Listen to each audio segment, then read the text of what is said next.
हे hi hello. सोचो कभी ऐसा हो तो क्या हो कि एक और एपिसोड में आपका स्वागत है।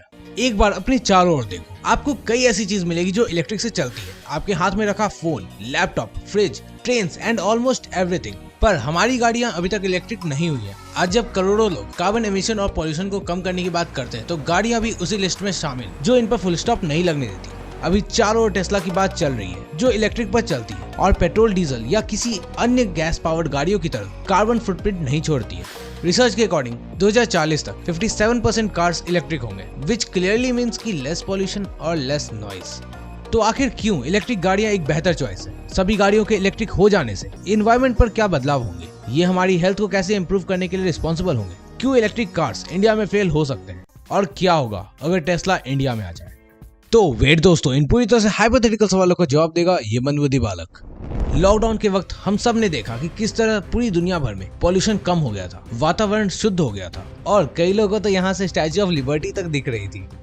खैर, बैक टू टॉपिक। उस वक्त पॉल्यूशन के कम होने से वाकई में जलंधर से हिमालयन रेंज तक दिखाई दे रही थी। वैसे इसको देखकर इतना तो क्लियर है कि ना सिर्फ फैक्ट्रीज बल्कि गाड़ियां भी हमारे एयर क्वालिटी को खराब करने के लिए रिस्पॉन्सिबल है। लेकिन लॉकडाउन तो एक टेम्पररी सॉल्यूशन था और फिर ना जाने कब इतना बड़ा बदलाव हमें दोबारा देखने को मिले और इसी जगह एंट्री होती है इलेक्ट्रिक व्हीकल्स की।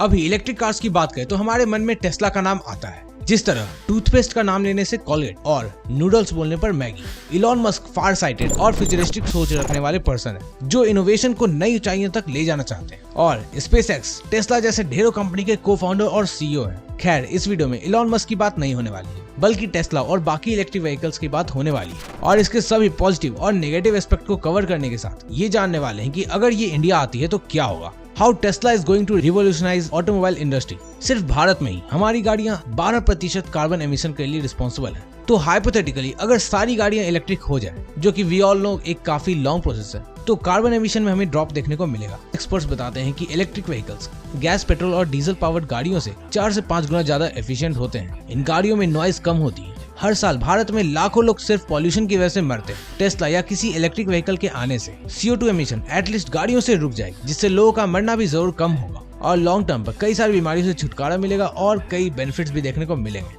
In fact electric vehicles maintenance perspective से गैस पावर्ड व्हीकल से 75 से 80% चीपर होते हैं। पर सबसे बड़ी चिंता इनकी कीमत ही है। अब आप सोच रहे हो कि ऐसा कैसे? तो एक्चुअली में इलेक्ट्रिक गाड़ियों की कीमत गैस पावर्ड की तुलना में काफी ज्यादा होती है। अगर टेस्ला की बात करें तो इसकी कॉस्ट USA में 28 लाख रुपीज है, जो कि वहाँ की एवरेज सेडान गाड़ियों से भी अप्रोक्स डबल है और इसका बिग पोर्शन इसमें इस्तेमाल होने वाली बैटरी की वजह से है। वैसे USA में आमतौर पर सेडान की प्राइस देखे तो समवेयर अराउंड 14 to 20 लाख के बीच में होती है और इंडिया में तो एक्सपेक्ट किया जा रहा है कि टेस्ला की प्राइस अप्रोक्स 60 लाख होगी, जितने में लोग 2 फॉर्च्यूनर आराम से खरीद लेंगे। तो कॉस्ट एक बहुत बड़ा फैक्टर होगा। एक ऐसा देश जहां सभी गाड़ियां इलेक्ट्रिक से चलेंगी, वहां इलेक्ट्रिसिटी की डिमांड 29% तक बढ़ेगी। वैसे जब 60% से ज्यादा इलेक्ट्रिसिटी फॉसिल फ्यूल से प्रोड्यूस किया जा रहा है, तो क्या ये बदलाव वाकई में प्रैक्टिकल होंगे? तो हाँ, दरअसल पिछले कुछ सालों में हम रिन्यूएबल एनर्जी की तरफ स्विच हो रहे हैं और हाँ, शुरू में जरूर इलेक्ट्रिसिटी जंप देखने को मिले, पर धीरे धीरे लोग खुद इंडिविजुअल लेवल पर सोलर पैनल इंस्टॉल करवा सकेंगे और इससे बहुत कुछ इम्प्रूव होगा।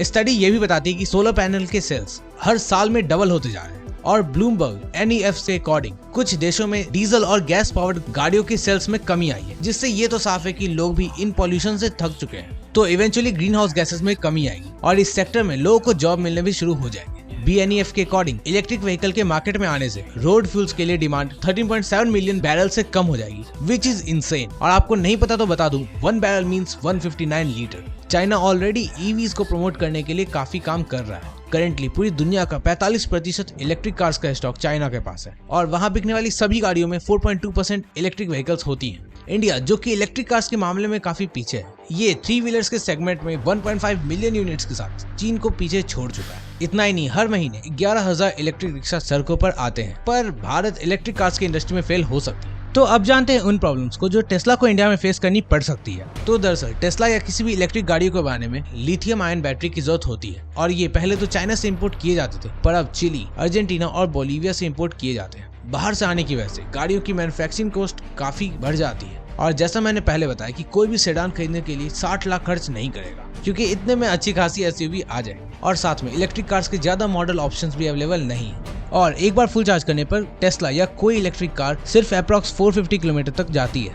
तो देखने वाली बात यह है कि अगर किसी को 550 किलोमीटर तक जाना रहे तो ये इलेक्ट्रिक कार तो बीच में ही रुक जाएगी। हाँ, इन सब के बावजूद शायद कुछ लोग दिखावे के लिए या शौक से इसे जरूर खरीद लें, लेकिन चार्जिंग इंफ्रास्ट्रक्चर और बाकी कुछ छोटी मोटी प्रॉब्लम होने की वजह से भारत में इलेक्ट्रिक कार्स का सड़कों पर दौड़ना काफी मुश्किल हो।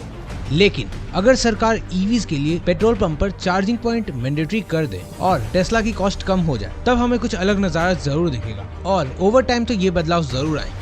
दिल्ली में पब्लिक ट्रांसपोर्ट में 1000 इलेक्ट्रिक बस ऐड कर दिए गए हैं। कर्नाटक, महाराष्ट्र की गवर्नमेंट भी ईवीज को प्रमोट कर रही है। साथ में उत्तराखंड गवर्नमेंट के नए स्कीम के अकॉर्डिंग अगर कोई कंपनी ईवीज बनाने के लिए या इसका चार्जिंग इंफ्रास्ट्रक्चर तैयार करती है तो उसे 10 से 50 करोड़ का लोन दिया जाएगा और शुरुआत के 5 साल तक 1 लाख कस्टमर से मोटर टैक्स भी नहीं लिया जाएगा, जो कि गाड़ियों के साथ ही लगता है। तो बस अब इंतजार करने की देर है। अगर सब कुछ सही रहा तो जल्द ही हमें भारत की सड़कों पर 2030 तक इलेक्ट्रिक कार सड़कों पर चलती हुई दिखनी शुरू हो जाएगी। पर कभी सोचा है क्या होगा अगर मशीन्स इस धरती पर कब्जा कर ले? लेकिन ये हम किसी और वीडियो में सोचेंगे। तब तक के लिए सोचो कभी ऐसा हो तो क्या हो कि एक और वीडियो में हम फिर से मिलेंगे। तुम लोग कहीं मत जाना, क्योंकि जाना वापस तो यहीं पे आना। और हाँ, मैं तो चला, सब्सक्राइब कर देना, ठीक है? बाय।